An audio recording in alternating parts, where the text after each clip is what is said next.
7 tips menumbuhkan minat baca ala Abi.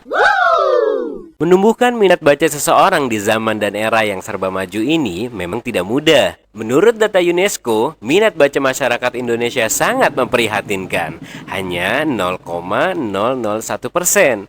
Dan Indonesia menempati ranking ke-62 dari 70 negara yang berkaitan dengan tingkat literasi.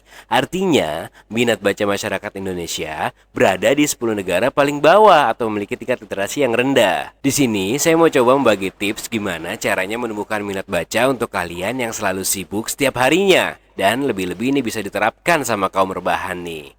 Sebelumnya berdoa dulu ya, agar Allah mudahkan setiap kegiatan-kegiatan baik yang mau kalian lakukan. 1. Menumbuhkan motivasi untuk mulai membaca.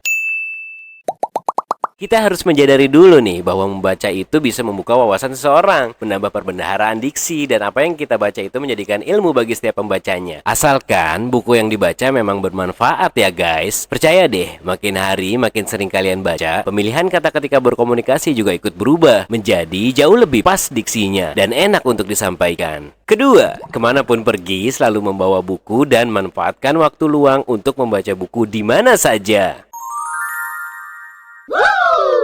Ini berdasarkan dari pengalaman saya pribadi nih. Dari kecil, saya tuh berlangganan majalah Bobo pada era itu. Dan ketika ada momen di mana saya akan pergi melakukan perjalanan, saya selalu nggak ketinggalan tuh membawa majalah Bobo itu. Pengalaman itu masih saya terapkan sampai sekarang. Sering sekali saya membawa buku ketika berangkat ke kantor untuk dibaca di transportasi umum. Insya Allah, kalau kalian lakukan terus-menerus, bisa ketagihan deh pakai cara ini. Ketiga, usahakan membuat anggaran untuk membeli buku dan belilah buku yang kita minati.